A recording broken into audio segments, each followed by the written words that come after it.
دوسرا تواریخ باب نمبر 8۔ سلیمان کی مختلف مہمات۔ رب کے گھر اور شاہی محل کو تعمیر کرنے میں 20 سال لگے ہیں۔ اس کے بعد سلیمان نے وہ آبادیاں نئے سرے سے تعمیر کی جو ہیرام نے اسے دے دی تھیں۔ ان میں اس نے اسرائیلیوں کو بسا دیا۔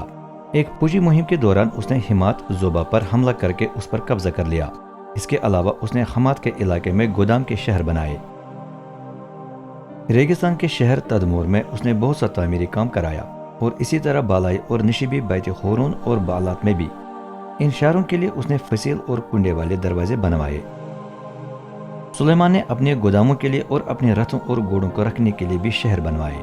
جو کچھ بھی وہ یروشلم، لبنان یا اپنی سلطنت کی کسی اور جگہ بنوانا چاہتا تھا وہ اس نے بنوایا۔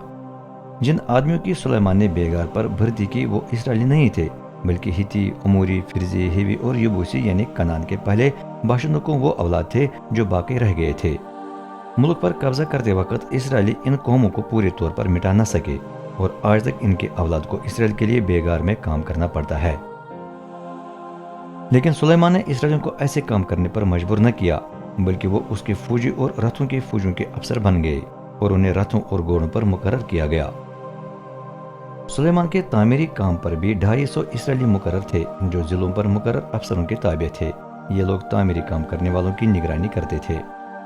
پھر ان کی بیٹی یروشلم کے پرانے حصے بنیامین داؤد کا شہر سے اس محل میں منتقل ہوئی جو سلیمان نے اس کے لیے تعمیر کیا تھا، کیونکہ سلیمان نے کہا لازم ہے کہ میری اہلیہ اسرائیل کے بادشاہ داؤد کے محل میں نہ رہے، چونکہ رب کا صندوق یہاں سے گزرا ہے، اس لیے یہ جگہ مقدس ہے۔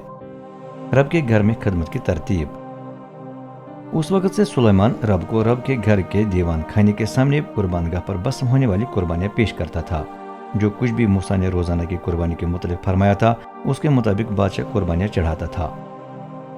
ان میں وہ قربانیاں بھی شامل تھیں جو سبت کے دن، نئے چاند کی عید پر اور سال کی 3 بڑی عیدوں پر یعنی فصح کی عید، ہفتوں کی عید اور جومڑیوں کی عید پر پیش کی جاتی تھیں۔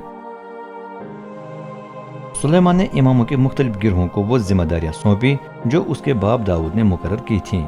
لاویوں کی ذمہ داریاں بھی مقرر کی گئیں۔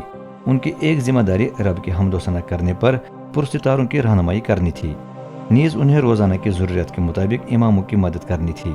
رب کے گھر کے دروازوں کی پہرہ داری بھی لاویوں کی ایک خدمت تھی۔ ہر دروازے پر ایک الگ گروہ کی نوکری لگائی گئی۔ یہ بھی مرد خدا داؤد کی ہدایت کے مطابق ہوا۔ جو بھی حکم داؤد نے اماموں، لاویوں اور خزانوں کے متعلق دیا تھا وہ انہوں نے پورا کیا۔ یوں سلیمان کے تمام منصوبے رب کے گھر کی بنیاد رکھنے سے لے کر اس کی تکمیل تک پورے ہوئے۔ بعد میں سلیمان اسیون، جابر اور ایلات گیا۔ یہ شہر ادوم کے ساحل پر واقع تھے۔ وہاں ہیرام بادشاہ نے اپنے جہاز اور تجربہ کار ملاح بھیجے تاکہ وہ سلیمان کے آدمیوں کے ساتھ مل کر جہازوں کو چلائے۔ انہوں نے اوفیر تک سفر کیا اور وہاں سے سلیمان کے لیے تقریباً 15,000 سیر سونا لے کر آئے۔